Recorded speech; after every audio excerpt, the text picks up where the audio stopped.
Hey guys, tonight we're heading somewhere warm, rhythmic, and just a bit sandy underfoot. Picture yourself standing at the edge of Saint Louis, Senegal, in the year 1745. The air is soft and damp from the nearby Senegal River, and the rising sun throws molten light across the thatched rooftops. Palm fronds shift in the breeze. Someone's goat bleats with a tone that could only be described as judgmental.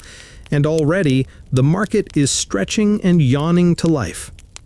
You're barefoot because, well, most people here are, and because it helps with the feel of the earth under your soles. Cool for now, but you know that heat is coming. The ground is still quiet, a kind of pre-market calm before the chaos. A dog trots by with very important dog business, namely barking at absolutely nothing. You pause for a breath. There's a scent in the air already, wood smoke, river mud, and maybe a hint of grilled millet cakes. You're not sure if you're hungry or just trying to stay awake. This place, this tiny colonial island town at the mouth of the Senegal River, is technically French. You'll see the tricolor flag eventually, but don't be fooled. It flaps next to Wolof-speaking traders, Lebu fishermen, Fulani herders, and a mosaic of others whose lives have twisted together like threads in a woven mat. You might even glimpse a Moorish merchant with salt slabs strapped to a donkey. If you ask 3 people who's in charge here, you'll get 5 answers and a lecture on taxes.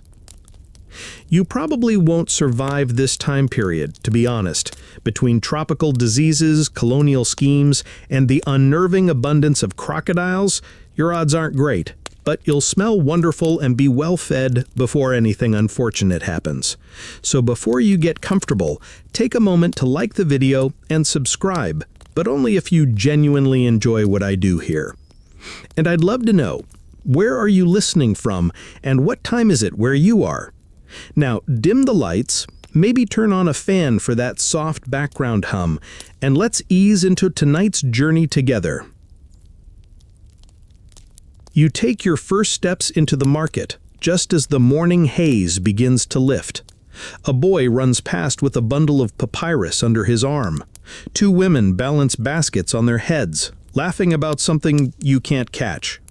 The stone-paved paths are uneven and glossy with morning dew, and you have to hop a little to avoid a puddle that might be more than just water. The wooden stalls are still being set up, curtains tied back, goods unwrapped, fires coaxed into life. You're early, but not alone. You pass a man sweeping the entryway of his stall with a broom made of stiff grass. He nods at you. His stall sells dyed raffia fans and small calabash bowls, though right now it's mostly just an open space filled with smoke from his breakfast fire. He hums a song that doesn't seem to have a beginning or end. Historians still argue whether St. Louis functioned more like a French outpost or a thoroughly African trading hub with a few unwelcome guests. Walk far enough and you'll find signs of both.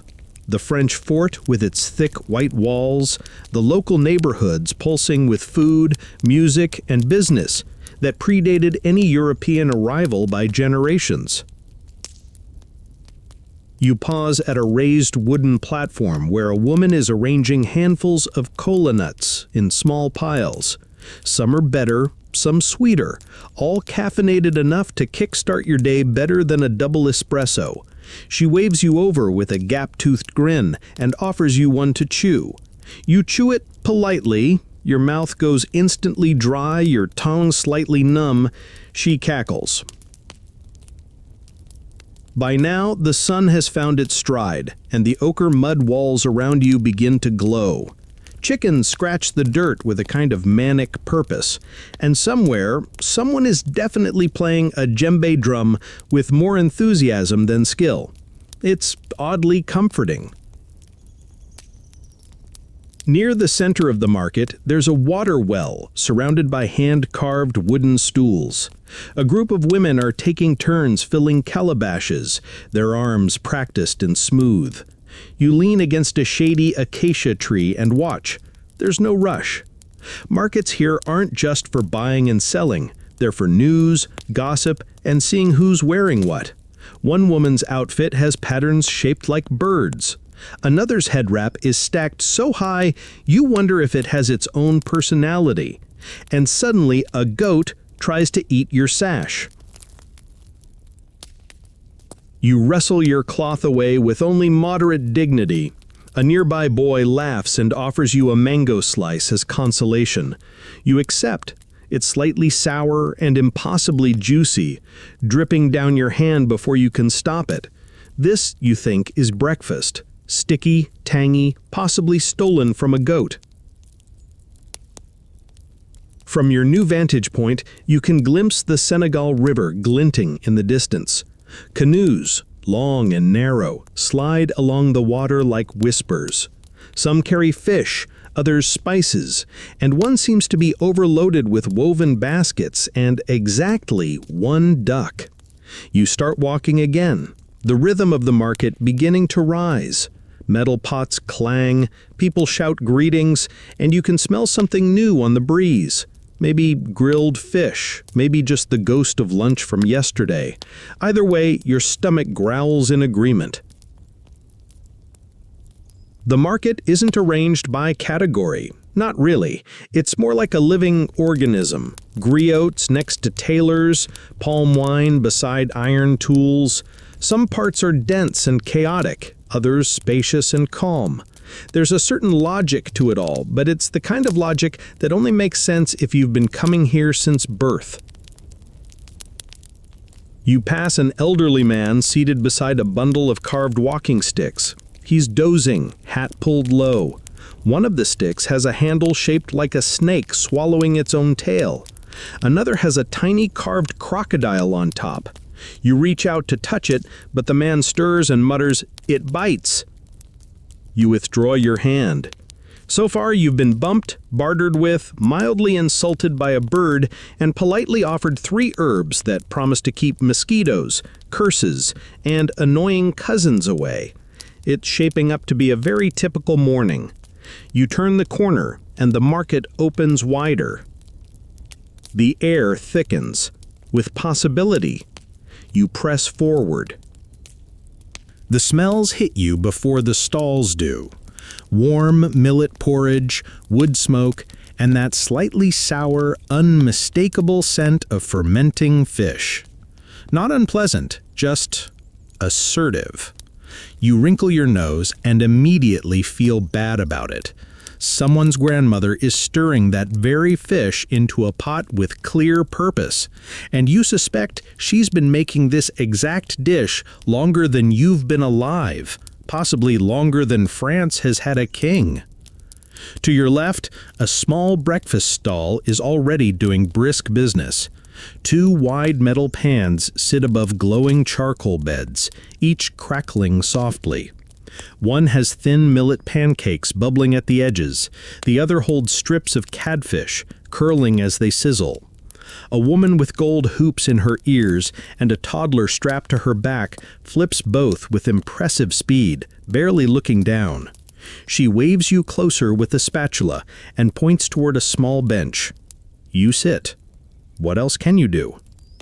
She tears a chunk from a round loaf of bread and sets it beside a mound of spicy sauce, then slides a piece of fish on top like it's the most natural thing in the world. You nod your thanks and bite. Your tongue immediately regrets underestimating her spice tolerance. The toddler watches you with what can only be described as smug amusement. Nearby, a group of men crouch on low stools, passing around a calabash filled with lafidi, a watery millet porridge sweetened with date syrup and sometimes thickened with ground peanuts. One of them beckons you to try. The drink is cool, surprisingly refreshing, and a welcome reprieve from the fire dancing sensation currently inhabiting your mouth. Behind them, a vendor fans her small fire while roasting slivers of baobab leaf, which she'll later grind and stir into sauces or use for treating stomach aches, depending on who's asking. She sells powders, teas, and things in jars that look vaguely magical. A calabash painted with concentric circles swings from her stall's awning, rattling softly in the breeze. You wonder if it's a decoration, a trap for spirits, or just her version of a "no haggling" sign. Historians still argue whether early Senegalese markets were primarily female-run economic engines or extensions of household barter. Based on what you're seeing here, the women here are doing 90% of the work and 100% of the commanding. One seller lifts her eyebrow at a customer who dares to question the price of her fiacre, a creamy millet dessert speckled with raisins and served cold. The customer folds instantly. As you continue your slow, slightly spice-addled stroll, you reach a shady corner where smoked fish are stacked in pyramids, each one more fragrant than the last. Flat, sun-dried specimens lie curled like punctuation marks on woven mats, and thicker cuts hang from wooden hooks like damp socks on laundry day.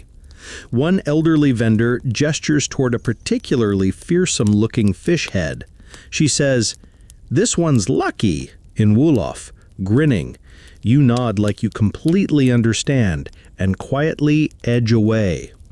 Not far from her is a row of baskets filled with wild ingredients. Baobab fruit with its dry, chalky flesh, monkey bread pods that look like something fallen from space, bundles of lemongrass and tamarind tied with twine and stacked neatly. A boy lounges nearby, holding a fly whisk made from a horse's tail. He flicks it lazily, not at flies, but at his younger brother, who's busy attempting to catch one with his hands. You hear a vendor humming softly as she ladles a thick stew into a clay bowl, mafe maybe, the peanut-heavy comfort dish known across West Africa. She sprinkles something green over the top. Moringa leaves? Mint? Something secret, no doubt. She sees you watching and lifts the bowl as if offering a toast. You nod in return. It feels rude not to. Someone's chicken escapes underfoot, flapping into the stew zone and prompting 3 people to yell simultaneously in 3 different languages. You flatten yourself against a nearby basket of cassava roots to stay out of it. Crisis averted, the bird is returned to its crate, and a woman mutters something about bad omens and reckless poultry. A bit further on, a group of women are peeling oranges with small curved knives, slicing them in spirals so neat they could be used in geometry class. They drop the sections into small cups and top them with chili powder and salt. You buy one. It's sweet, acidic, and burns just enough to make your eyes water a little. Worth it. One of the women, her hair wrapped in bright blue cloth, leans toward you conspiratorially and whispers something about the fishmonger 2 stalls over being a better dancer than businessmen. You thank her for the intel and make a mental note to observe the fishmonger later, preferably during some form of wedding-related merriment. Even in this corner, music seems to bubble up from nowhere. Someone's drumming with a half-empty water jug, someone else is singing a song that may or may not be about donkeys. A girl claps in perfect rhythm while carrying a basket of peppers on her head. The market isn't loud exactly, it's just full of sound, of life, of breakfast happening in a dozen different ways all at once. You pause at a table where round, spongy rice cakes are stacked beside bowls of crushed hibiscus petals. The seller shows you how to mix the two with a little sugar and water to make a tart morning treat that stains your fingers bright red. You feel like you've committed a delicious crime. She grins and presses another cake into your hand. "For later," she says. There's an old man under a tree nearby, sharpening his knife with a smooth stone while whistling a tune that loops every 5 seconds.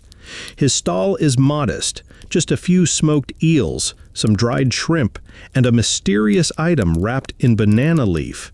He unwraps it slightly to show you. It's fermented locust beans. The smell is advanced. You nod respectfully and back away. As you walk, your senses begin to settle. The market's no longer a blur. You start to pick out the rhythms, the rise and fall of voices haggling over porridge, the rustle of raffia skirts as women pass by, the periodic whoosh of someone fanning coals or swatting flies. By the time you round the corner and return to the well, the fishmonger is indeed dancing. It's subtle, just a sway of the hips as he scales his fish, but there's style in it. You nod, conceding the point. Breakfast here isn't just a meal. It's half theater, half negotiation, and entirely a sensory bath. And you've only seen one sliver of it. You step around a puddle of spilled tea, duck under a rack of drying mango slices, and keep walking. The salt traders await. You hear them before you see them, the scrape of baskets on the ground, the soft thud of woven mats being unrolled, the rhythmic clink of carved spoons tapping on salt slabs to test purity, or maybe just to sound dramatic. As you round the bend, the air shifts. It's drier here, more metallic on the tongue. You're in the salt cellars quarter now, where white dust clings to everything, wrinkles, nostrils, and the occasional goat. The salt comes from the north, mostly. Caravans from the Sahara, heavy with slabs cut from ancient salt pans. Some even bear the stamp of Tawadeni, a mine so remote that by the time you've trekked there and back, your camel probably has an existential crisis. Still, this salt is currency, both literal and cultural. People will trade gold for it, bread for it, secrets for it. One woman crouches by her display, carving delicate curls off a large slab. She sprinkles the shavings into a shallow dish, letting passers-by taste it on their tongues like it's wine. You try a pinch. It's coarse and powerful, like licking the memory of a long-forgotten ocean. She nods approvingly and says, "Good for goats, better for husbands." You don't ask what that means. Behind her, a younger girl stacks salt in neat pyramids. She has chalky fingerprints on her forehead and zero tolerance for bargaining. A man attempts to haggle. She stares at him for so long that you start to feel awkward. He pays full price. Historians still argue whether these market zones were formally arranged or simply grew organically based on who showed up early and refused to move. Either way, the salt traders have staked their claim on this corner, and it's unlikely anyone's dislodging them soon. It's not just the slabs. They also sell bundles of dried herbs, and sometimes, discreetly, little sachets of gossip.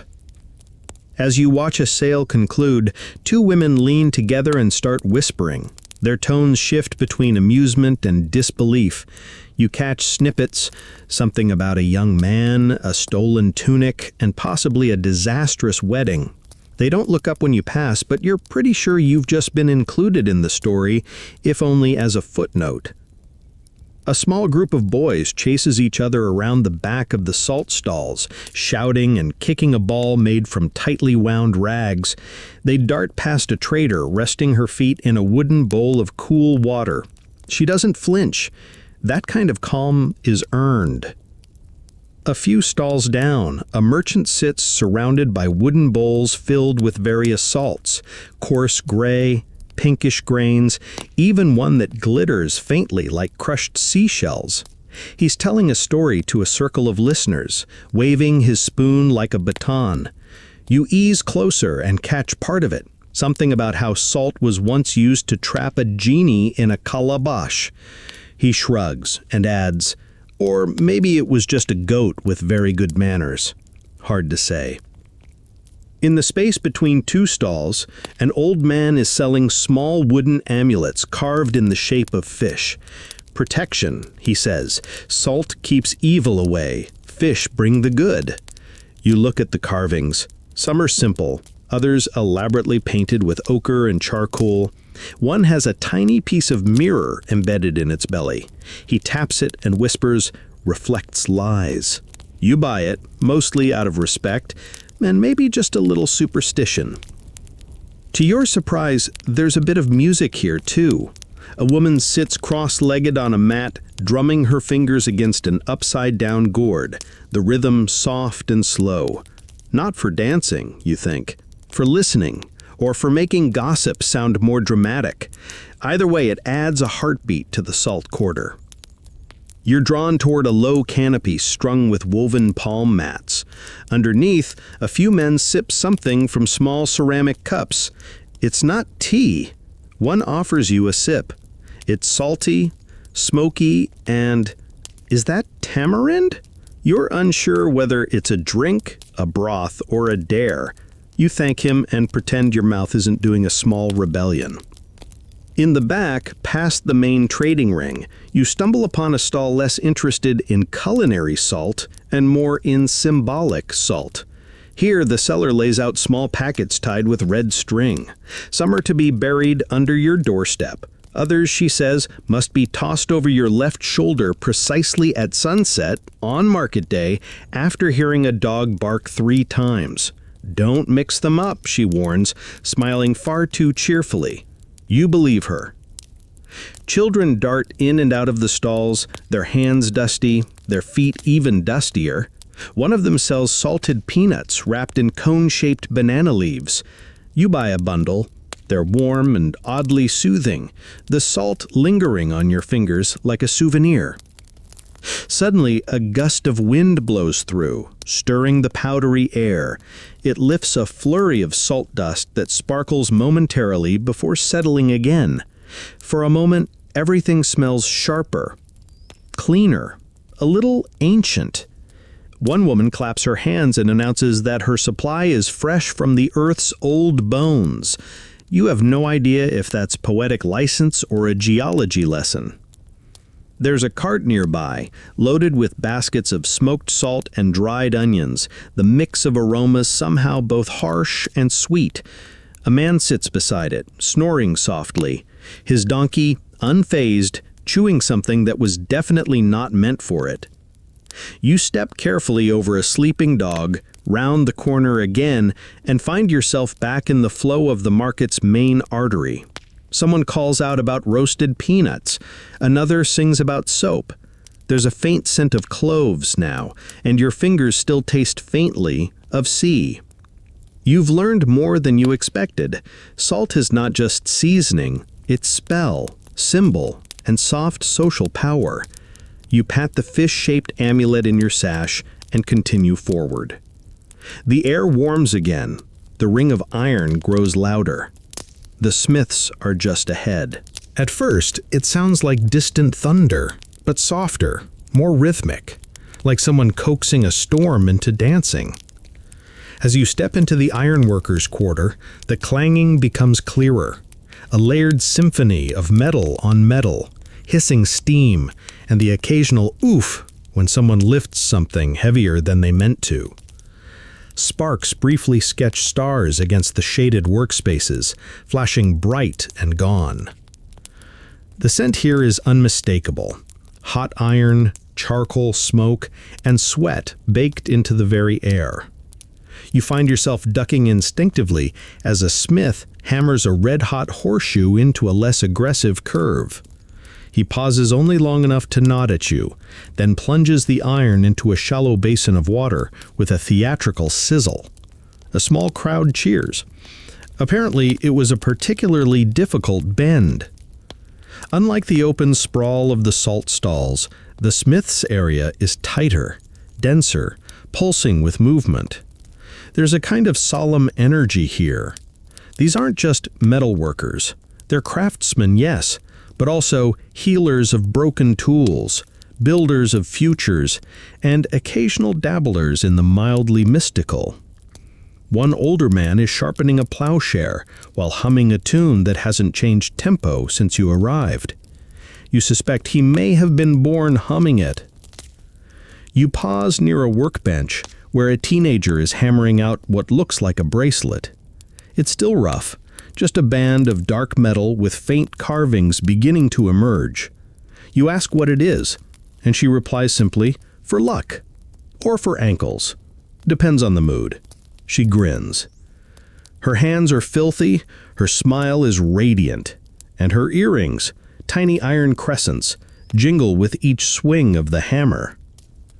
Historians still argue whether smiths in West African markets held semi-sacred status or were just really well liked due to their ability to repair broken cooking pots. But here, now, it's clear they walk with a kind of weight. Not feared exactly, respected, slightly avoided during thunderstorms. One stall catches your eye. An assortment of small metal figurines, horses, birds, even a tiny lion with a crown. The smith here is younger, shirtless except for a thick leather apron. He sees you looking and gestures proudly to the lion. "Royal gift," he says. "Made one for a chief. This is his twin, less bossy." You pick it up. It's heavier than expected and warm from the sun. He tells you it wards off envious glances. You glance sideways, just in case, and hand it back. In the far corner, a group of older smiths sits in a circle, repairing tools brought in from nearby villages. A cracked hoe blade, a bent sickle, a brass kettle with what looks like a well-documented grudge. One man is arguing that the crack in the kettle was caused by sorcery. Another suggests it was just left too long in the fire. You suspect both are correct. Nearby, a boy watches the process with enormous eyes and a goatish curiosity. The moment someone sets down a cooled blade, he snatches it and runs toward another stall, where he starts polishing it furiously with an old cloth and what looks suspiciously like a piece of fruit. You suspect this is an unpaid internship. There's a stall that catches you off guard. No weapons, no tools, just iron rings, tiny bells, and something that looks like a bird cage but is far too small for birds. You ask. She smiles and says, "For catching spirits." You decide not to ask further. She sells other things too. Iron keys with no locks, and locks with no keys. Amulets wrapped in faded cloth. One particularly curious object looks like a small iron fork with only one prong. She says, to point at liars, silently. You consider getting one for social events. In a quieter corner, a man is engraving names into iron. You watch him etch one with such precision that even the flies hovering nearby seem to hold their breath. You ask him if the names are for graves or gifts. He shrugs. Both. Depends on how well the gift is received. Fair point. As you continue weaving between forges and anvils, you realize that the soundscape is oddly hypnotic. Hammer strike, hiss, mutter, a pause. Then again, like a heartbeat made of fire and resolve. Even the goats here seem subdued, as if they too understand that something ancient is being honored. A short man with impressively long eyebrows stops you to show off a tiny dagger he claims was once used to cut the strings of a rival musician's kora. You nod solemnly, pretending this is shocking news and not secretly delightful. He goes on to explain the metal was folded 13 times and cooled in sacred water fetched from the place no maps admit. You suspect that means a well behind his cousin's house. Still, the dagger is beautiful. Not far off, a child has constructed a pretend forge using bits of broken pottery and a stick. She bangs at a rock with gusto, mimicking the smiths around her. A woman nearby watches, arms crossed, shaking her head fondly. She says she'll forge a new moon when she grows up.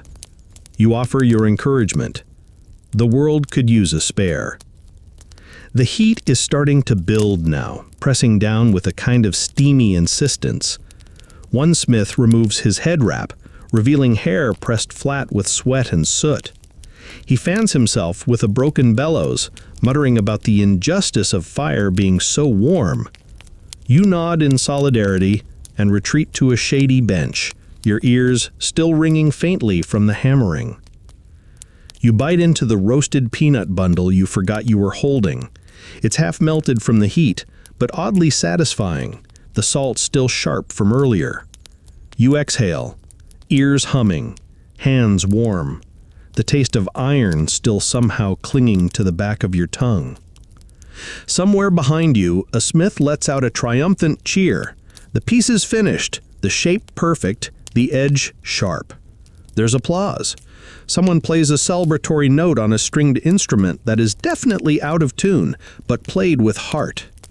You stand again, stretch your back, and brush soot from your sleeve. The scent of herbs and something floral drifts into your awareness, curling like invisible fingers around your nose. A new rhythm calls. It's subtler, sweeter. The healers and perfumers are just around the bend.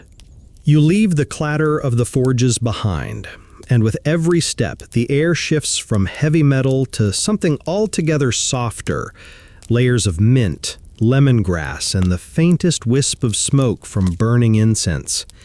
Here, in this quieter lane, tucked between the smiths and the cloth traders, the scent does the talking long before the sellers do.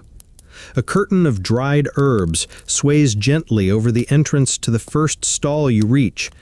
It's more of a canvas lean-to than a structure, but every inch of it radiates purpose. Bundles of plants hang upside down from the rafters, baobab leaves, neem branches, twisted roots still dusted with soil. You duck inside, careful not to sneeze. The woman behind the stall, maybe 50, maybe 80, sits on a reed mat, legs crossed, grinding dried hibiscus petals with a stone pestle. Her bracelets jingle as she works, each clink quiet and deliberate. Without looking up, she says, "You're carrying too much heat in your chest." You don't ask how she knows. You just nod like a guilty teapot.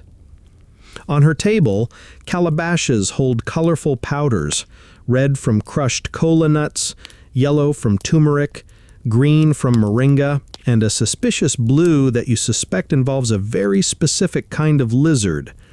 Small vials of oil sit in careful rows, eucalyptus, tamarind, black seed. She hands you a narrow stick and tells you to chew it for your breath. It tastes like bark and regret, but your mouth feels instantly fresher. "Neem twig," she says, "toothbrush of the ancestors." Historians still argue whether these healing vendors were officially trained, spiritually ordained, or simply excellent at storytelling. Here, the answer appears to be yes. One woman wears a necklace made entirely of garlic and lion teeth. Another says she cures headaches with powdered ostrich shell and 3 well-placed insults. Both have waiting customers. Behind one stall, a row of iron kettles bubbles gently. You peek inside and catch glimpses of leaves, roots, and the occasional floating object that looks like it might still be moving. A young assistant stirs each pot like she's conducting a symphony of steam. A man nearby swears his back pain vanished after just one sip. Then he sneezes violently and declares it working. You pause at a smaller table lined with sachets, tiny cloth pouches tied with hair-thin string, each labeled in Arabic script or crude little drawings. One has a bird feather poking out, another jingles faintly when shaken. "Protection from theft," says the seller, lifting one. "This one keeps your feet from wandering too far." You're tempted to ask if that means literally or romantically, but decide to leave it ambiguous. She opens a tiny wooden box and reveals a ring shaped like a scorpion. "Made from meteorite iron," she whispers, "or a saucepan, depending on who you ask." You grin, and she winks, already wrapping it in palm leaf before you've said a word. To your right, a narrow stall bursts with scent. This is perfume territory. Glass bottles catch the morning light, long-necked, squat, spiraled.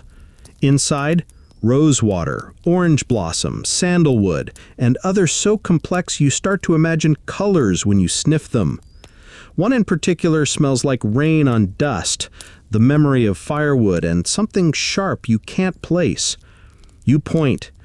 "Love charm," the seller says, "or mosquito repellent, sometimes both."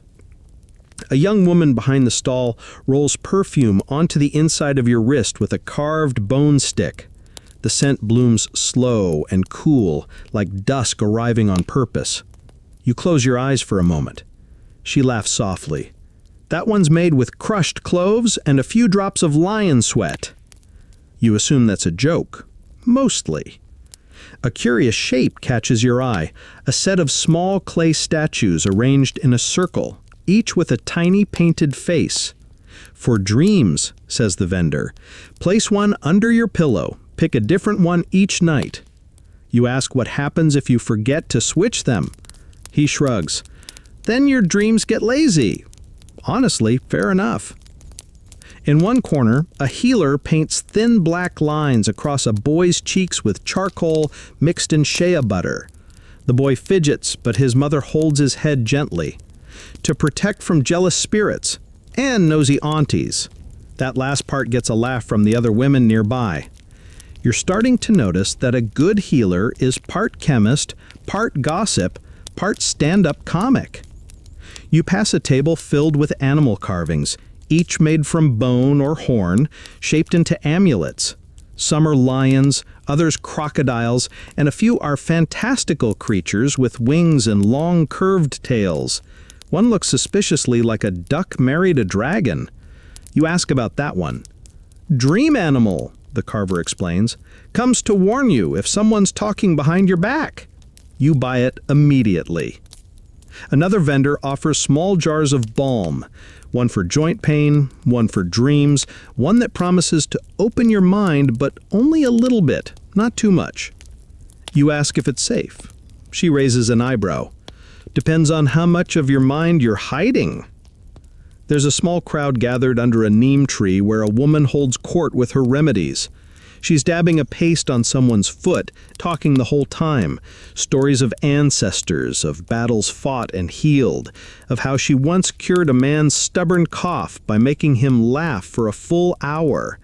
You stay and listen for a while, caught in the gentle lull of her voice. Even the breeze seems to slow here. The perfumed air, the warm shadows, the low hum of voices. It's like the market is breathing differently in this corner. You sit for a moment beside a pile of empty calabashes and sip something handed to you in a clay cup.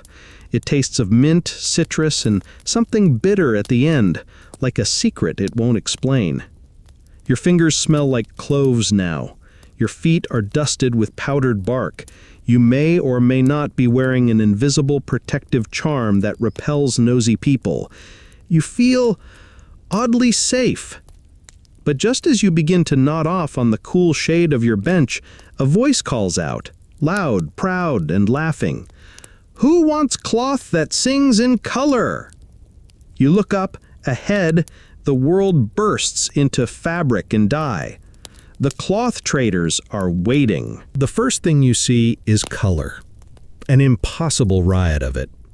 Fabrics hang like banners from every post and beam, swaying gently in the breeze. Indigos so deep they look like the ocean at midnight. Sun-splashed yellows that practically hum. And reds that seem to vibrate at a frequency reserved for mischief. You squint. Somewhere in this textile forest is a stall that probably sells invisibility cloaks for especially dramatic toddlers. As you step closer, the dust softens beneath your feet. Trampled bits of cotton and stray threads muffle your steps. The air smells faintly of dye and wood smoke, with a hint of soap berries used in the washing process. You pass under a canopy where cloth is strung out like a drying octopus, twisting above your head in every shade imaginable. Someone giggles from behind a bolt of tie-dye so intense it might cause hallucinations. The cloth traders, almost entirely women here, size you up instantly. One pats a stool and beckons you to sit while she unrolls a bolt of fabric across your lap, clearly unbothered that you haven't yet asked for it. It's soft as breath and smells like it's been kissed by 1,000 rinses in the river. She slaps the edge once for emphasis and says, "Imported, but not too imported." You don't ask what that means. Feel that, she continues, pressing your hand against the weave. Egyptian cotton, dyed in Keno, stitched by my cousin's husband's first wife. You nod, as though the cousin's husband's first wife is a respected name in the international fabric scene. Historians still argue whether the markets of West Africa were importing more cloth than they produced, or vice versa, but here, now, nobody's keeping score. Fabrics from Timbuktu, Morocco, India, and France mix with local indigo, wax prints, and cotton spun under trees by women singing lullabies to their feet. The vendor across from you slaps her knee and shouts, "Bah! Wax print is only loud to hide its cheapness." She gestures grandly at her stack of hand-dyed Bogalen fini, mudcloth, dyed in layers with fermented mud and leaves. This one speaks the language of the soil. She flings a folded piece toward you with theatrical flair. It smells slightly swampy and utterly sincere. A man nearby, no taller than your shoulder and twice as loud, declares that his imported Dutch wax fabric has patterns that predict the weather. "Look," he insists, pointing at a print with tiny umbrellas. "It rained the day this one arrived." Coincidence, probably, but you nod solemnly. Further down the lane, a young woman dips cotton into a vat of indigo dye. She lifts it slowly, watching the cloth oxidize in the open air, turning from yellow-green to deep blue right before your eyes. It's like magic, but slow and messy and slightly smelly. She hums a tune while she works, hands stained to the wrist with dye. You catch a few lyrics, something about a husband who tried to leave and came home wearing his wife's headscarf by mistake. You meander through more stalls, brushing your fingers across rows of fabric with names like Tree of Life, Anansi's Teeth, and Hurry Home, He Might Be Watching. Each print has a story, and the vendors are more than happy to tell you. Whether the story is remotely true is not the point. You pause at a stall selling pre-cut wrappers, long rectangles of cloth used for everything from skirts to baby carriers to emergency picnic blankets. The vendor here points at your sash and says, "Too plain. You want something with drama." She hands you a wrapper printed with large, overlapping fish. You ask what it means. She grins. "Very fertile." You carefully place it back. Nearby, a mother is fitting her daughter for her first boo-boo, the loose, flowing robe worn by women from Dakar to Niamey. The child turns slowly as her mother pins the cloth in place, the girl's face scrunched in concentration. It's a rite of passage, and everyone in earshot is offering opinions. Too long, too narrow. Why is she frowning like an old man?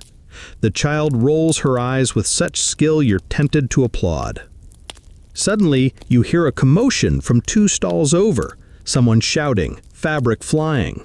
You whip around just in time to see 2 traders in an enthusiastic dispute over whether a certain pattern was invented locally or stolen from the Portuguese. A third woman inserts herself into the conversation with the authority of a market elder and declares, "It doesn't matter, whoever made it first, we wear it best." This is met with a chorus of "mm-hmm," and the matter is settled. A few vendors also sell thread, beads, and sewing tools, needles made from bone, spools of dyed cotton, even fishbone thimbles that double as charms. One woman is threading tiny glass beads into a hem, her fingers so fast you think she might actually be part spider.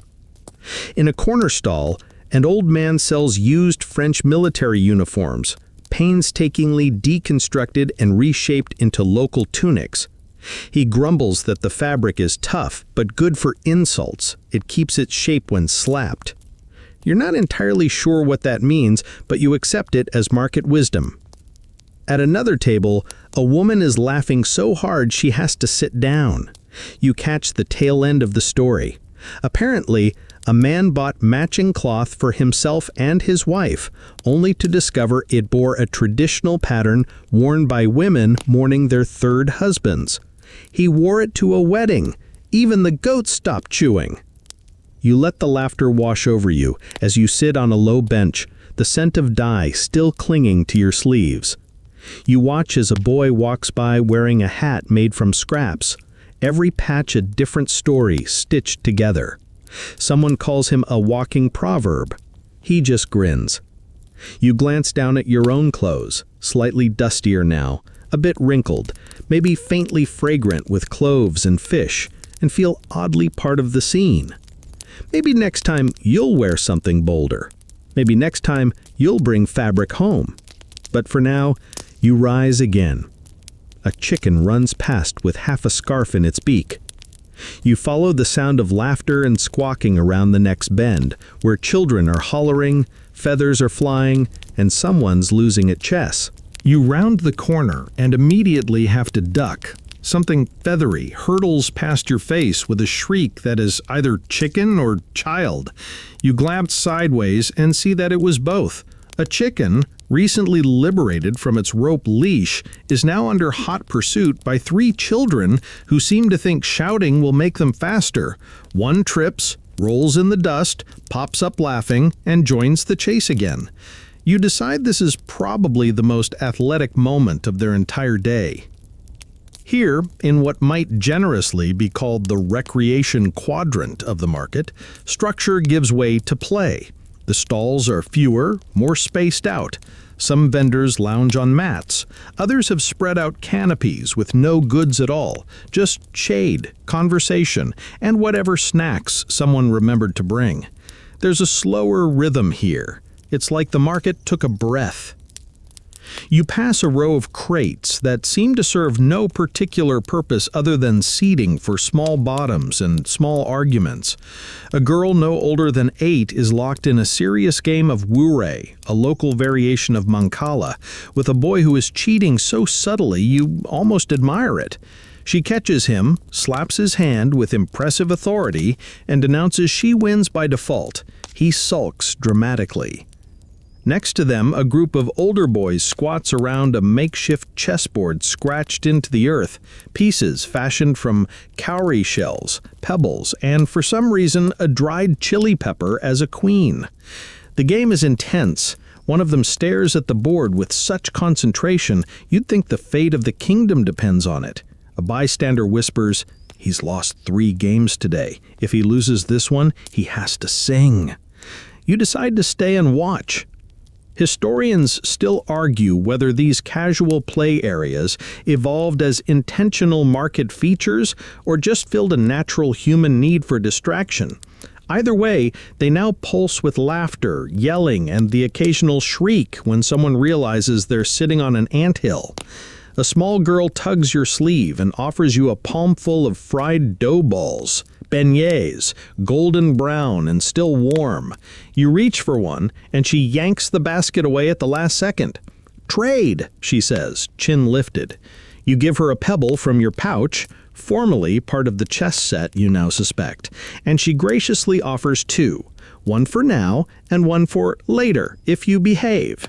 You suspect she may already be managing a small business.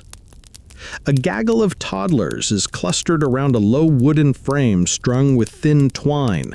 It's a homemade loom, and one older girl is demonstrating how to weave thread into neat, crisscrossing lines. The others mostly slap the strings or try to put the shuttles in their mouths. Still, it's education, sort of. Under a neem tree, you find a man balancing an entire bowl of peanuts on his head while singing a song that goes, "My donkey speaks French, but only to strangers." You don't know if it's a proverb, a warning, or a marketing strategy, but several people are clapping along, so you do too. The peanut bowl never wobbles. A boy saunters by holding a homemade flute carved from a hollowed stick. It plays exactly 2 notes, both off-key, but he's so proud of them he insists on serenading a group of goats tied to a post. The goats seem unimpressed. One bleats back a single, unimpressed note. Audience participation. A small stall is offering dried tamarind pods and small fruit drinks in calabashes painted with stars. You sip one, it's tangy, slightly fizzy, and makes your lips pucker involuntarily. The vendor grins. That's how you know it's good. A loud crack draws your attention. You turn to find a group of teenagers engaged in a high-stakes game of mbube, a traditional board game made from a grid scratched into the ground, with seeds or stones as pieces. The goal? Outmaneuver the lion, or be the lion, or something involving lions and trickery. The rules are debated loudly every few minutes, but no one seems to mind. Nearby, someone has drawn a chalk circle and is attempting handstands. 3 children take turns, 2 of them clearly doing their best, one doing something that resembles a collapsing crab. Laughter erupts with each fall. A woman watching with her basket of smoked shrimp laughs so hard she nearly spills her wares. She says, "Better to fall now than fall at your wedding." The chickens make another appearance. 3 this time, running with what looks suspiciously like part of someone's scarf tangled around one foot. A small dog joins the pursuit, purely for the joy of it. Nobody catches anything. Everyone cheers anyway. At the edge of the play area, a young man sits cross-legged, carving tiny animals from leftover gourd shells. He offers you one, a lopsided lizard with too many toes. He says, "It's good luck, but only if you pretend it's something else." You thank him and decide it's now a dragon. One child hands you a folded leaf. Inside is a tiny drawing, charcoal on papyrus, depicting what might be a family, a goat, or a particularly dramatic storm cloud. She says, "For you, it's your fortune." You ask, "What does it mean?" She shrugs. "Don't eat too many mangoes." Honestly, fair. As you rise, you notice a group of adults sitting nearby, quietly watching the play unfold. Their smiles are soft, their eyes relaxed. This, you realize, is the heart of the market. Not the trade, not the gossip, not even the fish, although very important, but this, the noise, the games, the children sticky with fruit and joy. One woman catches your eye and says, "If they're playing, it means we're still doing fine." You nod, tuck the lucky gourd lizard into your sash, and move on. The air changes again. A crisp scent, a sudden hush, and then a colonial official with suspiciously clean boots blocks your path. He stands like a misplaced chess piece. Powdered wig, high-collared coat, white stockings far too pristine for a man allegedly walking a dirt market. His boots gleam in a way that suggests either magic or a very enthusiastic servant. You blink. He blinks. You both wonder, silently, who is more confused by this encounter. "Ah," he says, brushing an invisible speck from his lapel. "En promeneur, are you?" The French is precise, the tone mildly amused, as if you've just wandered into his private salon by mistake. You nod, offering a neutral smile, hoping it translates as "just browsing, thanks." Behind him, 2 local scribes stand with ink-stained fingers and wide eyes. One is dutifully copying notes onto parchment. The other is holding a ledger and trying not to drop it every time a chicken wanders too close. This is clearly part of someone's inspection tour, or maybe a data collecting mission disguised as one. The official peers at your sash, your beads, your slightly tamarind-stained sleeve. "Interesting fabric," he murmurs, reaching out. You take half a step back, not rudely, just firmly. He withdraws his hand and nods again, lips pursed. Dutch wax? Or perhaps Senegalese adaptation? His voice lingers on the question like it's a puzzle he's been trying to solve for years. You shrug. It was raining when it arrived, you offer helpfully. He frowns, possibly suspecting mockery, but lets it go. He gestures broadly to the surrounding market. "You know, the French crown is quite invested in the civilizing mission here, commerce, order, agricultural development." He says all this while standing directly next to a pile of mangoes being pecked by a very uncivil goose. You nod politely, even as the goose honks in what feels like protest. Historians still argue whether colonial officials stationed in Senegal during the 18th century were primarily bureaucratic observers, economic opportunists, or simply people who had run out of luck back home. Judging by the anxious way this man's eyes dart toward the nearby tailor threading a needle with what appears to be deliberate menace, it's possible all three are true. He lifts a slim notebook and begins asking questions.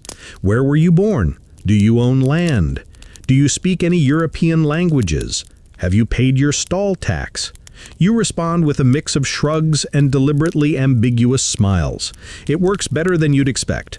The scribe scribbles each answer with the speed of someone eager to get back to his lunch. The other one, clearly newer to the job, asks if your shoes are made of local leather. You look down at your very bare feet and say, "Yes, very local." The official makes a note. He tries, bless him, to make conversation. You know, the new trade routes are opening up all sorts of possibilities. I'm told Timbuktu has been quite sleepy these days. Perhaps this town will surpass it in importance. You nod, but silently recall that Timbuktu was never particularly bothered about competition. It's not its manuscripts. It's fine. At some point, the conversation turns toward religion. The official hesitates, then asks delicately whether you've embraced the proper forms of worship.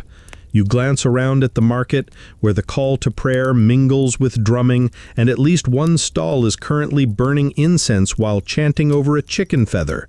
We're quite diverse, you say. He writes that down too, probably under concerning. A group of schoolboys in loose tunics darts past, one of them balancing a large bundle of chalk on his head. The official stiffens as they bump him. He tries to smile, but it comes out more like a grimace. One of the boys turns, bows dramatically, and says, "Sorry, great white chief of mud and ink."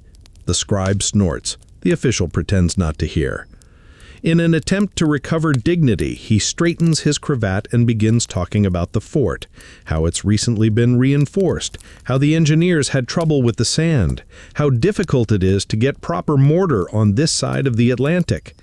You offer a sympathetic noise, while privately wondering why anyone would build a square fortress in a town shaped like a fishhook. He gestures toward the northern end of the market, where palm trees lean over low stone walls. We're considering relocating the administrative building there. Better view, less noise. You both pause as a goat knocks over a basket of lemons with a clatter like thunder. Well, he concedes, less noise might be optimistic. There's a sudden stir from behind. A griot has arrived with his drum, and a small crowd is forming. The official tenses, visibly unsure whether this counts as a permitted gathering. You excuse yourself with a gracious nod, and he accepts your departure with relief disguised as dignity. As you walk away, one of the scribes whispers, "If he tries to tax the goat sellers again, they'll curse his wig." You both laugh softly. You don't look back, but you imagine the official already dusting off his boots with righteous indignation. You reach the griot's corner just as he taps his drum for silence. The market shifts again, as if the air itself leans in. The stories are about to begin. The first beat is soft, like a polite knock at a familiar door. Then another, slower, deeper.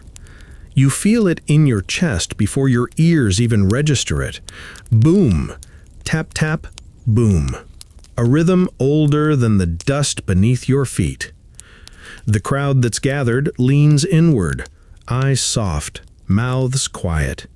You find a place beneath the wide shade of a neem tree, the kind that creaks just a little when it's about to share something important. The griot is seated cross-legged on a reed mat, his drum between his knees, fingers already dancing lightly across the stretched hide.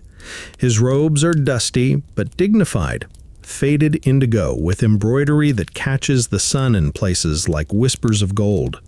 Around his neck hangs a small leather charm, possibly for protection, possibly for show, Probably both. Salam alaikum, he says, nodding slowly to his listeners. Then he begins. Tonight's story is about a man who tried to outrun his own nickname, a tale passed down from grandmother to grandson, carried across generations in market stalls, under mango trees, and whispered through cracked doorways when the moon was nosy. The man's name was Lai, but no one called him that. No, they called him Lai the Lizard, because of how he'd slither out of debts, promises, and marriages with the same oily charm. Lai, the griot says with a grin, once tried to marry 3 sisters without any of them knowing. When the story reaches the part about how all 3 showed up at his compound with frying pans, the crowd erupts with laughter. Beside you, someone offers you a cup of ataya, the sweet, minty tea brewed slow and strong, poured with flair from great heights into tiny glass cups. You accept. The liquid is hot enough to command respect and sugary enough to soothe your soul into compliance. Someone says it's the second pour, the best one. The first is strong like death, the second smooth like life, the third gentle like love. The griot shifts into a new tale without warning, this one older, darker, and slower. It's about a river spirit who fell in love with a fisherman. She made him promise never to fish again, and when he broke his vow, she turned his canoe into a crocodile and his net into weeds. Historians still argue, the griot says slyly, whether it was a crocodile or just an angry cousin with good timing. The children are silent now, eyes wide. The older listeners nod knowingly. You can feel the story threading itself into the roots of the neem tree, curling into the dust like breath, settling over the market like evening mist. Someone offers you a miswak, a traditional toothstick freshly trimmed from the arak tree. You take it, chewing one end to fray the fibers. The taste is sharp, herbal, with a slightly peppery bite. You glance around and see others using theirs idly, almost like a meditative gesture. A vendor taps his miswak against his knee in rhythm with the drum. The griot pauses to sip tea, then leans forward, eyes gleaming. Now, he says, I tell you about the goat who outwitted a tax collector. There's a chorus of appreciative murmurs. Everyone loves this one. It begins with a goat named Ndaye, who allegedly could count better than most clerks. One day, a greedy official tried to seize her for unpaid market fees. Ndaye, instead of running, sat down and refused to move for 7 days. 7! On the 8th day, she stood up, walked straight into the official's storeroom, and ate his entire record book. She declared herself debt-free, the griot adds, deadpan. Laughter bursts from the crowd. A woman behind you wipes tears from her eyes. Even the skeptical boy who lost 3 chess games earlier cracks a smile. You realize now that griots don't just tell stories. They carry them, polish them, live inside them. They're part historian, part comedian, part subtle revolutionary. Their words shift shape depending on who's listening. A joke to some, a warning to others, a comfort to those who need it. The drumming picks up again, not louder, just more complex. The rhythm begins to dance, echoing the cadence of the story. Even the market seems to respond. A breeze lifts the edges of cloth, a bird trills from the rafters of a nearby stall. Someone far off sneezes rhythmically. The final story is brief but poignant. A girl who planted a mango seed with a lie on her tongue. When the tree grew, its fruit tasted bitter to everyone but her. The lesson is unclear. Maybe truth sweetens life, or maybe mangoes just don't like secrets. The griot leans back, lets the final beat fall into silence. People sigh. The crowd disperses gently like smoke after incense. One woman lingers to thank him. A boy asks about the crocodile story again. The griot waves them off with a smile and starts cleaning his drum with a rag that looks older than most family trees. You stretch your legs and take another sip of the ataya, now lukewarm but still potent. The sugar crystals cling to the bottom of the cup like stubborn opinions. Someone next to you says, "He only tells the crocodile story on good days." You nod as if you already knew that. You press your lucky gourd lizard in your sash, just once, still warm. And as you rise to move on, the smell of roasted beans and something earthy floats past. It's gold and glass beads next, where trades sparkle and glint with every whispered price. You followed the shimmer, not a light exactly, but that particular glint of sun off polished surface, of intention meeting material. Around the bend, the air grows drier again, but richer, too. There's a faint sweetness to it now, like roasted shea kernels and dust.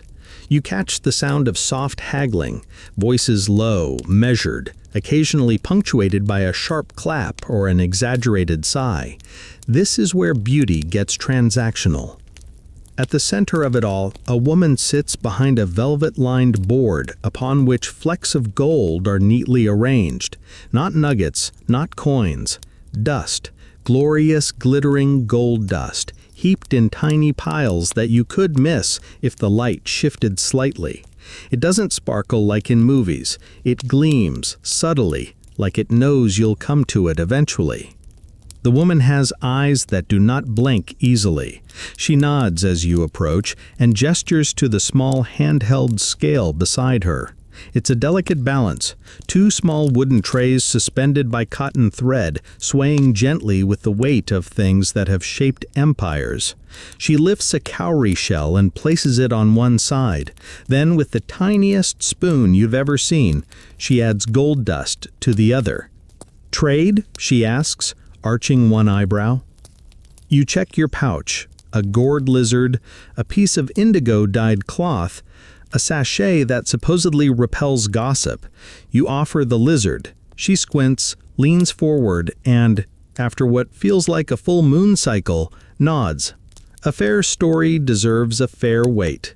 You receive a bead in return, translucent, the color of wet clay after rain. You have no idea what it's worth. You feel inexplicably richer. Historians still argue whether gold dust trades were fixed to standardized values or simply guided by mood, charisma, and ambient weather conditions. From what you're seeing, all 3 appear to be in effect. The neighboring stalls specialize in beads. Glass beads from Italy, cowries from the Maldives, handmade ones crafted from broken pottery and shell. One vendor arranges them like an apothecary, color by meaning, shape by origin, string by prayer. Red for power, he says, holding up a long strand, blue for water, green for fertility, and yellow for weddings, or maybe lightning. Depends how much you like your spouse. You try on a bracelet made of carved bone and glass. It fits. You ask how much. The vendor stares at your left ear for a moment and then says, 2 shells and a joke.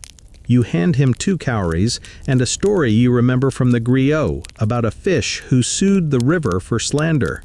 He laughs and throws in a bead shaped like a bird. You are good at jokes, but terrible at lawsuits.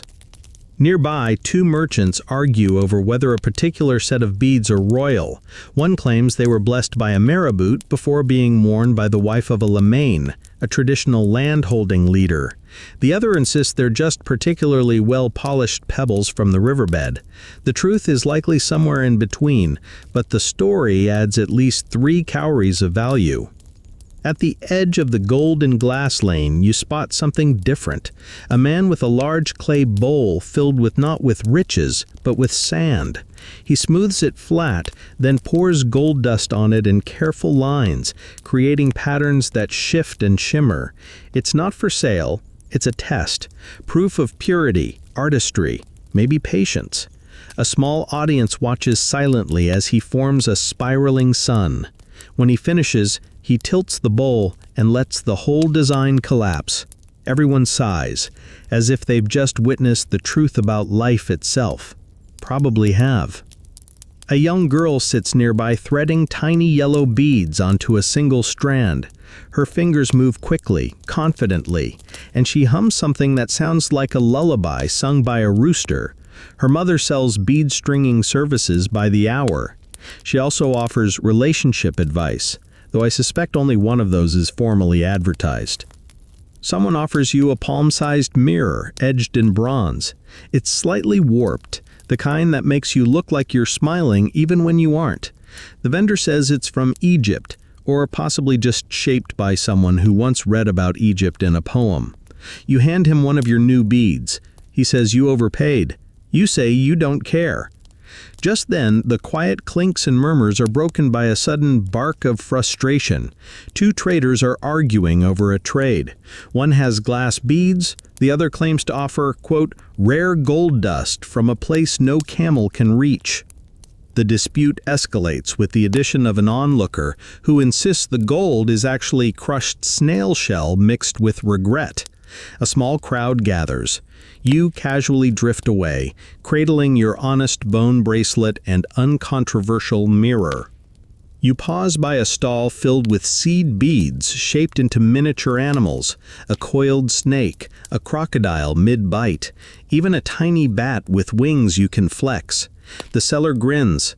Bees are for dreams, he says. You hold them at night, and they take the nightmares first. If they survive, you keep them. You pick the bat. It seems brave. The sun shifts overhead, catching your new bracelet and reflecting a thin shimmer across your arm.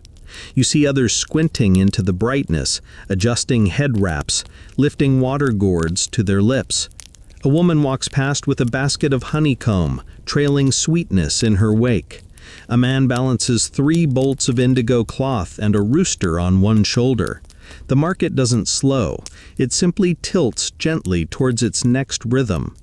And you, glinting slightly now, drift with it. The scent of fermented fruit rises in the air ahead, strong, fizzy, unmistakable. You're about to wander into the palm wine corner, where wisdom is thick and opinions are, flexible. The change is immediate. Where the gold and beads had a kind of hushed sparkle, here the market hums low and earthy. The air thickens with the tang of fermented fruit, the rustle of raffia roofs, and the ever-present bassline of chuckling uncles. You know you've arrived at the palm wine section, not just by scent or sound, but by the way time itself seems to loosen its belt.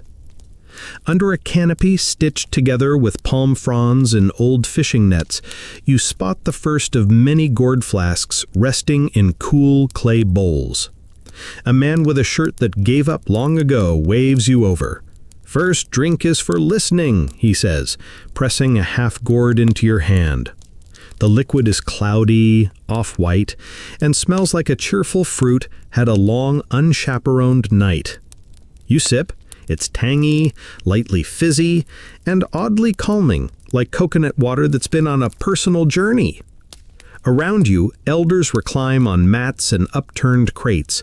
Their sandals are off, their shoulders loose, and their conversations circle slowly, like vultures that aren't quite sure what they're circling yet. One woman leans forward, making a slow point about marriage. The man beside her nods, then counters with a long story about the time his cousin eloped with a camel herder and never came back, but sent really good letters. Someone nearby raises their cup and declares, "The mango is the truest fruit. It lets go when it's ready." A round of nods follows. Another voice pipes up, "But the cashew will climb your teeth and make you earn it." Debate erupts. 2 men nearly fall off their stools in exaggerated dismay. A woman just sighs and says, "The best fruit is the one someone else peeled." General agreement.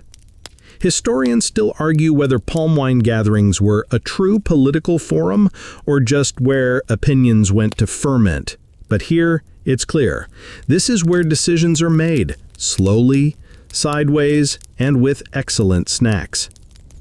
You're handed a leaf-wrapped parcel. You open it to find a warm, spiced yam cake, slightly crisp at the edges. Someone asks if it pairs well with palm wine. The woman beside you says, "If it's bad, you'll blame the wine. If it's good, you'll write a poem." You take a bite. You're definitely halfway through a poem.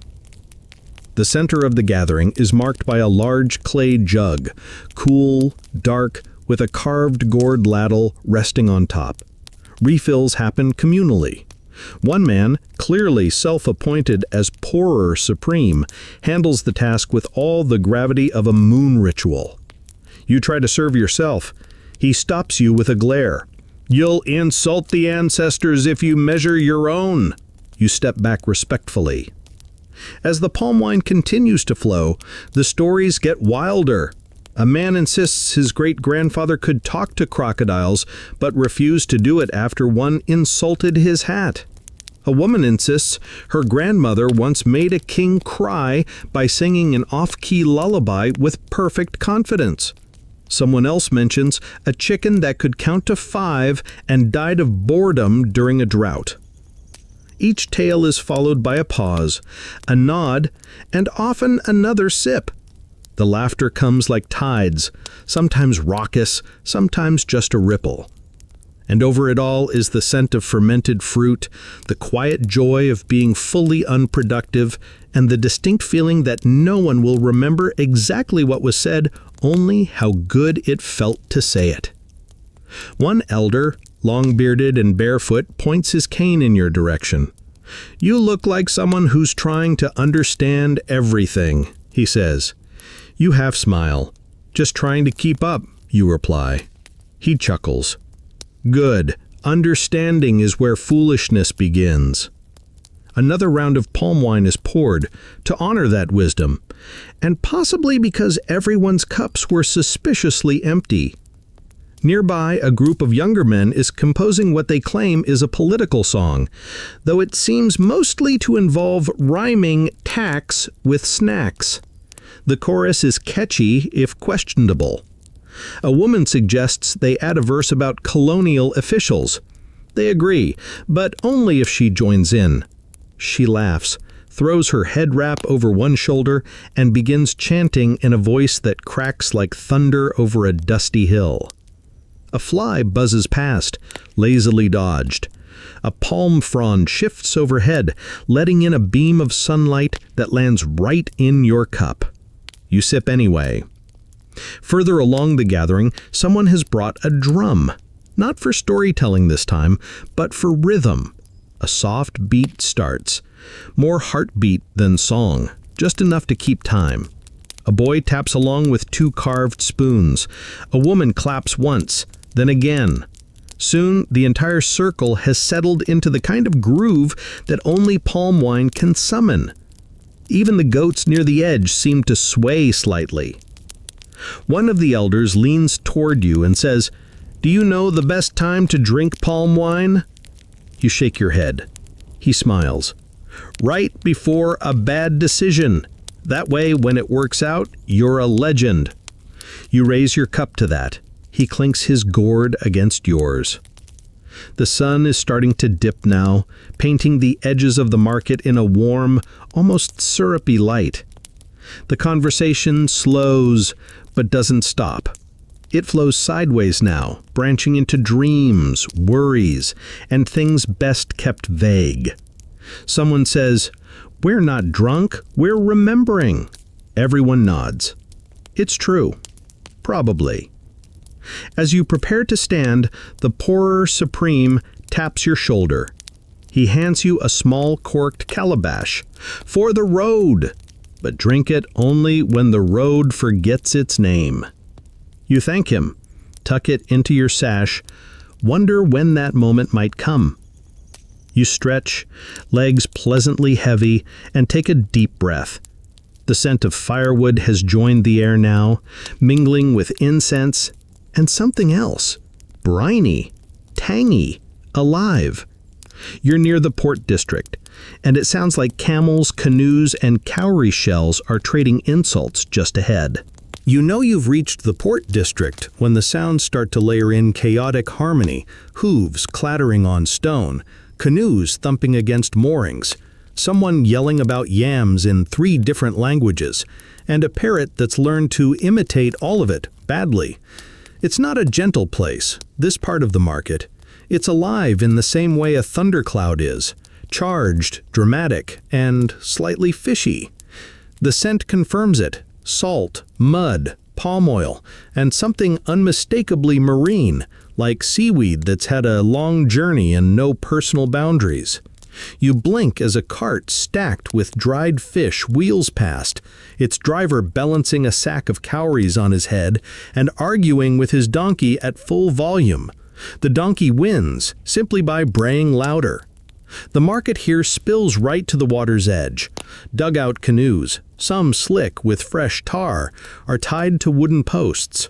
A few are overloaded with baskets of onions, bolts of dyed cloth, bundles of dried kelp, and at least one goat that looks like it resents its mode of transport. Nearby, long-necked camels chew placidly, ignoring the chaos entirely. They've come in from the inland caravans. Salt from the north, hides from the Sahel, gossip from everywhere in between. One canoe unloads slowly, glass beads from Europe wrapped in palm fiber, cast iron pans, and long, curved bottles of French brandy disguised in straw. A boy grabs a sack and hauls it up the bank, barefoot and fast. He nearly knocks over a merchant shouting about oyster shells, but both recover gracefully. The rhythm of trade here is frantic, but not careless. You pass a stall stacked with cowrie shells, some still rough and unpolished, others gleaming like coins. The merchant, an elderly man with fingers stained from handling dye and salt, shows you a string of shells tied in neat loops. Currency, yes, he says, but also fortune tellers, game pieces, and bridal necklaces. Depends who's holding them. Historians still argue whether cowries were more symbolic or economic in 18th century West Africa, but here they function like both, tactile history in the palm of your hand. You buy a handful without asking the rate. He counts them out slowly, like a ceremony, and throws in a chipped one for luck or mischief, whichever finds you first. Next door, a man sits cross-legged beside a stack of trade ledgers. You peek over his shoulder and see neat rows of names, weights, prices, and poetry? Every 10th line seems to be a proverb or joke. Helps me remember the numbers, he says without looking up. Also keeps the pages from becoming lies. You nod, not entirely sure what that means, but you trust him more for saying it. A loud clang rings out behind you. You turn to see a fight nearly break out over a crate of cola nuts.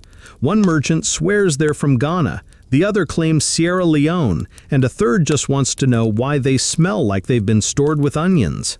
Eventually, someone mediates by breaking a nut in half and making them chew it, an unspoken test of bitterness and pride. All 3 grimace. Peace is restored. Nearby, a group of women sits beneath a wide reed umbrella, sorting dried shrimp into shallow bowls. Their hands move with practiced speed. One hums a tune that sounds like a sea chanty. Another yells at a passing man, "Your fish smells like it owes me money." He grins, bows, and keeps walking. The whole group erupts in laughter. A camel lets out a grumbling honk. You turn just in time to dodge a large cloth-wrapped bundle being hauled by a trader with a long neck scarf and a knife tucked casually into his belt. His assistant, barefoot, extremely alert, nods politely as he nearly barrels into your hip. "Apologies," he says. "We're behind on the onions. You didn't realize onions could be urgent." Just beyond them is a stall specializing in brass weights, used to measure everything from spices to gold dust. The shapes are curious: birds, snails, a coiled python, and one that looks suspiciously like a toothy gourd. You pick it up.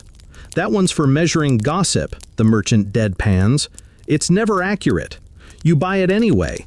The weight is oddly comforting in your palm." Further down, an open square hosts a noisy auction. A man with a voice like a cracked bell is selling foreign tobacco, gesturing wildly with a fan made of bird feathers. The bidders alternate between shouting and whispering. You realize that several aren't even bidding at all. They're just performing roles to confuse the real buyers. It's a kind of theater, and the product is beside the point. Suddenly, the parrot that's earlier lands nearby and yells, "Half price until my mother returns." The nearest vendor glares. "Ignore him! His mother is the price!" The river glistens nearby, swollen from the rainy season. A woman in a wide straw hat washes cloth in the shallows while keeping a stern eye on a canoe that seems to be drifting away on its own. She yells something in Pular, and a boy dashes down to stop it. They argue, then laugh, then resume scrubbing. Life here doesn't pause. It trades hands.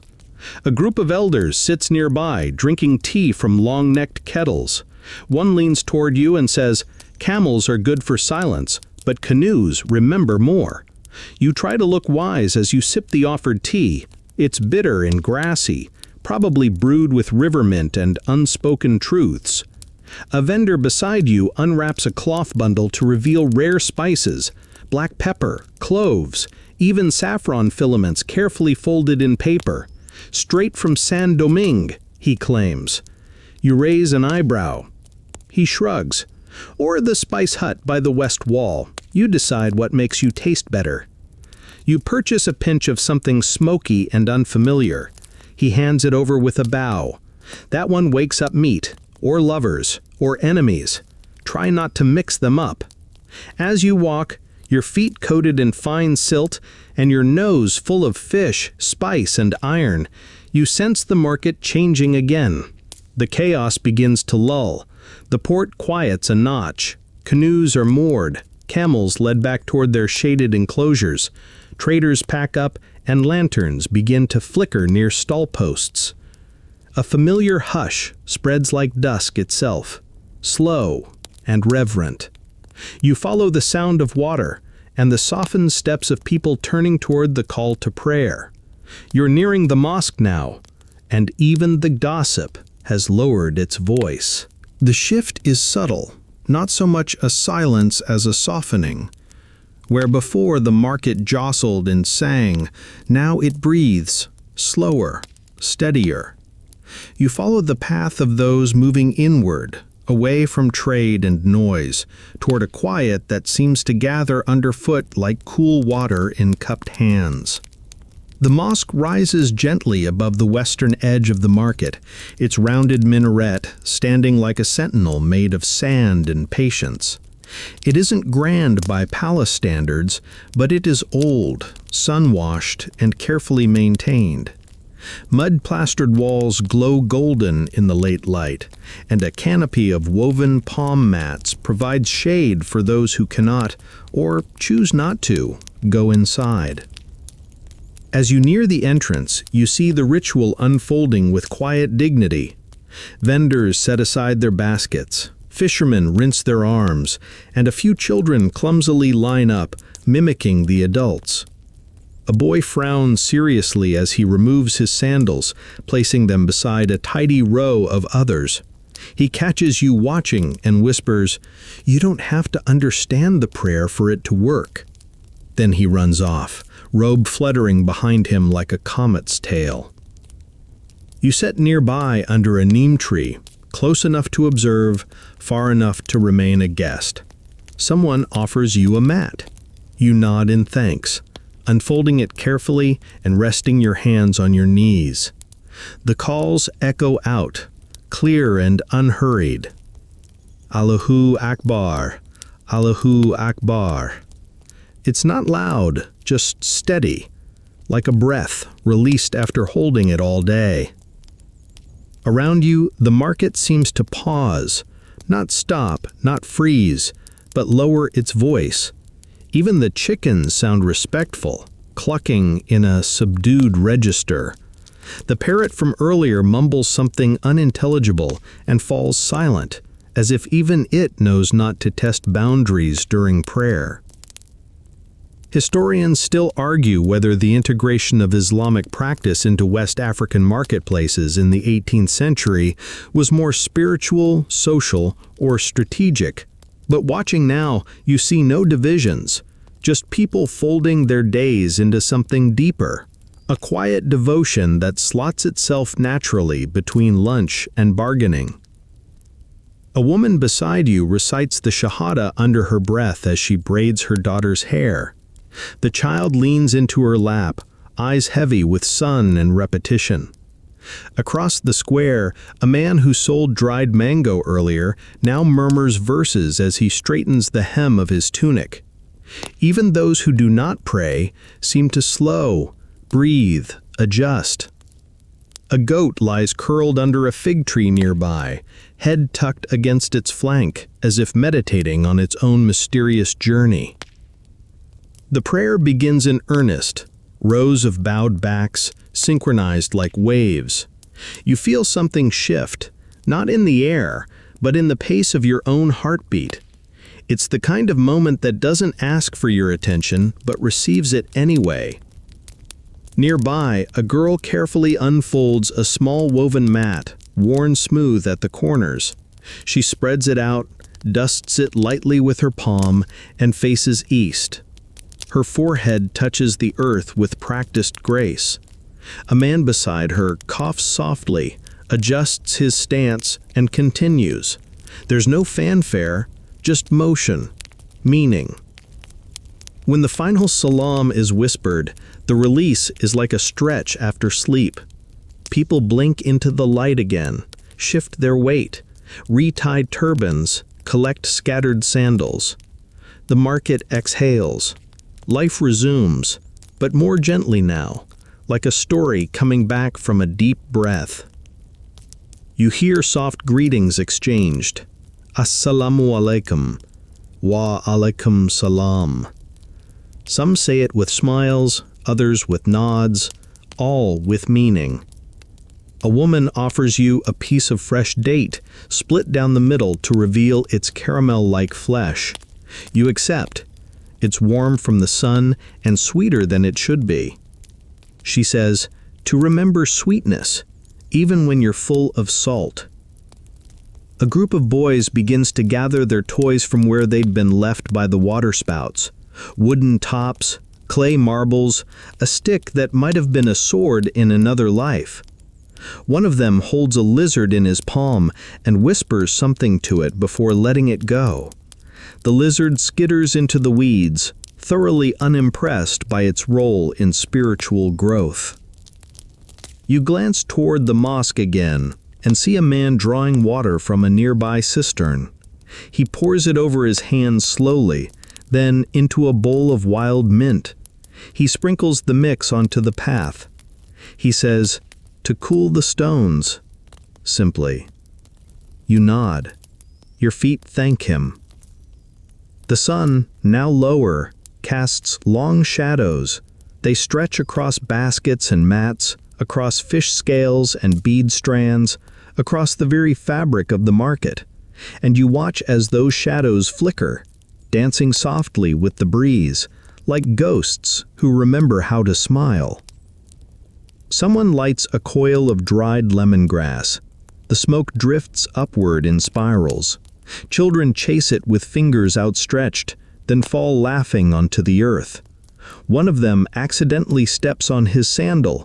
Another insists this is a sign he must marry a girl from the other side of the river. The others gasp. He blushes. They run off to tell her. The scent of tea and roasted millet drifts back into the air. The parrot tries to say something deep, fails, and coughs. Someone claps in response. All seems right.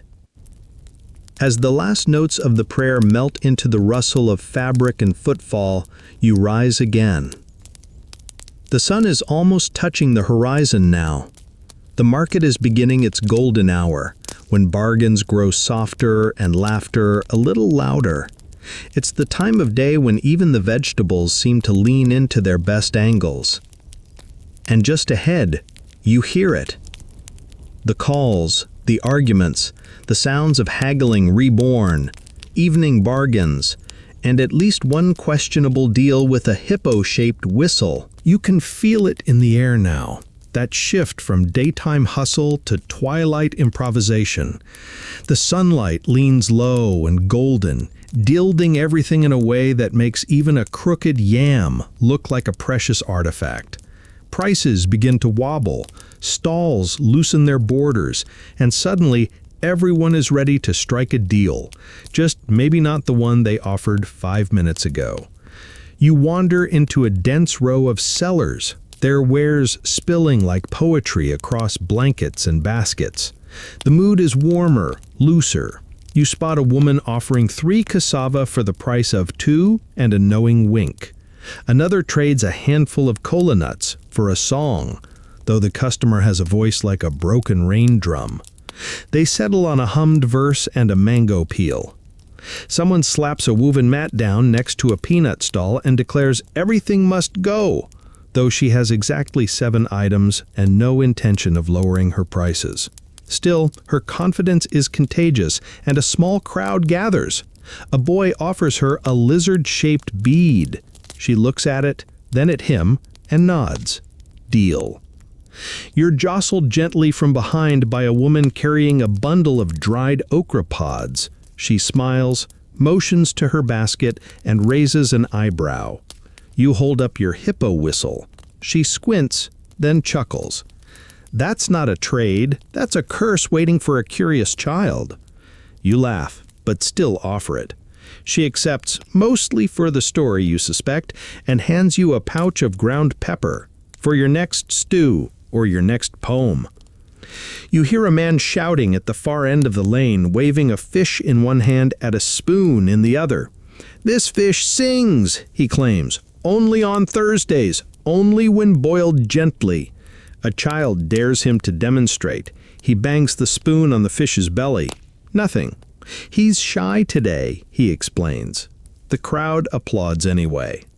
Historians still argue whether bargaining at this hour was more tradition or necessity. Did sellers actually lower prices or just enjoy the theater of pretending to? What's clear now is that the real currency isn't shells or silver, it's charm, timing, and the ability to make 3 onions sound like a festival. As you weave between stalls, you notice a man fanning flies from a bowl of spiced lentils, then abandoning the effort entirely to debate someone over whether the moon prefers lentils or rice. A woman nearby interrupts to insist the moon fasts on market days. A third participant offers the idea that the moon, like most mothers, simply eats whatever is left on the children's plates. The argument ends in laughter, and the lentils are declared moon-worthy. A group of girls sits in a circle, plaiting each other's hair and whispering while pretending not to watch 2 boys awkwardly haggling over a single papaya. One of the girls holds a clay whistle, hippo-shaped. She blows it once, and it emits a sound that could only be described as regret in fruit form. You raise a hand in solidarity. She raises hers back. A merchant pulls aside a curtain to reveal a small stash of forbidden goods, French cloth with royal crests, mirror fragments shaped independence, and a wooden comb allegedly carved from the prow of a Portuguese ship. He leans in and whispers, "Don't ask how I got it." You nod. "Don't ask what I'll do with it." He grins, and the deal is struck with a silent palm press. Elsewhere, a woman is carefully arranging her last few wax candles, each shaped like a different animal. One is definitely a camel, another might be a chicken with ambition. A boy begs for the one shaped like a frog. She tells him it costs 2 songs and a sincere apology. He sings, off-key and with feeling, then apologizes to a passing goat for stealing its yams last week. She gives him the frog. You pause at a table covered in dried herbs, where the vendor is loudly proclaiming the merits of a crushed leaf powder, guaranteed to make your dreams slightly more interesting. You ask how. He shrugs. Colors get brighter, voices get stranger. Sometimes people walk backwards. Sold. Just then, someone bumps into you, a trader with a basket of clay flutes and an air of panic. "Hide me," she whispers. You blink. She ducks behind a stall curtain. Moments later, another trader storms by shouting, "Where is she? She owes me 2 gourds and a promise." You point vaguely towards the sky. He glares. "She always vanishes at sunset, like a mosquito with debts." He storms off. Behind the curtain, the woman grins. "I told him I trade in metaphors. He didn't like that." Evening deepens and lanterns begin to flicker to life. Glass jars with flames that throw soft shadows, cloth-covered bowls glowing from within, and one particularly ambitious setup involving glowworms and a magnifying glass. It fails, but everyone applauds the effort. The market is still noisy, but the sharpness is gone. Everything feels rounded. Haggling becomes storytelling. Trades become gifts. One woman gives away her last yam to a boy with a tired face. She says, "Come back rich, or at least funnier." A musician starts playing a gentle tune on a single-string ngoni seated beside a pyramid of oranges. Each note lands like a question, half-asked. You sit and watch as people pass, pause, listen. Even the oranges seem to lean in. You glance at your hands. There's red clay under your fingernails, pepper dust on your sash, a frog-shaped candle in your pouch, and a faint sheen of fish oil on your wrist. You feel, in the best possible way, like something the market coughed up and decided to keep. Just as you rise, a woman with a woven fan brushes past you, dropping something into your hand without looking. It's a carved wooden token, no bigger than a fingernail, shaped like a mango leaf. On the back, scratched in tiny strokes, "Rest soon." And that's when you hear it, the first soft drum. Twilight has fully arrived, and so has the music. The drums begin like a memory returning, low, pulsing, just beneath the level of conscious thought. You don't know where the rhythm starts, only that you are already inside it. It seeps up from the earth and down from the rooftops, blooming in corners and doorways as the market tilts gently into night. A lantern is lit beside you, its flame soft as breath. Another flares near the spice seller's canopy, then another, near the now empty chessboard where earlier arguments played out in whispers and pebbles. One by one the glow spreads, warm, honeyed light that folds the whole scene into something dreamlike. Shadows stretch, deepen. Your own silhouette looks longer than usual, like it's been following you through time and finally caught up. You drift toward the sound, letting it pull you like a tide. The drums are joined by a soft chorus of bells, tiny ones tied to a dancer's ankles, jingling with each practiced step. A semicircle has formed at the heart of the market, not marked by lines or fences, but by instinct. People gather around with the ease of flowers turning toward the sun. In the center, a young woman begins to move. Her feet strike the earth with a quiet force. Her hands paint invisible shapes in the air. Her waist ripples in time with the beat, each movement so fluid it seems borrowed from water. She's not alone for long. Soon a boy joins her, then another, then a man who leaps in with a clumsy flourish that earns cheers from the crowd. The music swells, not louder, but deeper. A balafone adds its mellow clinks. Then the stringed rasp of a kora slides in like silk over woven mat. The melody is circular, looping gently, never quite repeating the same way twice. You settle onto the edge of the gathering, the frog-shaped candle warm in your pouch, the mango leaf token still resting in your palm. Around you, people sway, not quite dancing, not quite still, just joining, one by one, movement without pressure. A child leans on your knee and asks if frogs can dance. You say, "Only the brave ones." She nods solemnly. A woman passes with a tray of warm milk and something thick and sweet, possibly made from millet, possibly from dreams. She hands you a cup without asking. You sip. It tastes like bedtime remembered halfway through a conversation. Behind the dancers, a group of drummers exchanges glances, grins, wordless signals that shift the rhythm slightly. It slows, then flutters, then locks into a pace that feels like walking home beneath stars. Someone calls out a praise name. Another responds with a proverb. A third adds a joke so dry it practically crackles. The crowd chuckles. The dancers laugh mid-step. The market glows from within. Historians still argue whether night markets in West Africa were spiritual, economic, or just excuses to stay awake and dance until the ancestors joined in. Watching now, you're pretty sure it's all of the above. The air cools, just slightly. The heat of the day softens, replaced by a breeze that carries the mingled scents of shea oil, dust, roasted maize, and smoke from wood that has been waiting all day to burn. Somewhere nearby, a basket of oranges is quietly collapsing under its own ripeness. A boy bites into one, eyes wide at the juice that drips down his wrist. A flute joins the music, for just a moment. Just long enough to make you wonder if it was ever really there.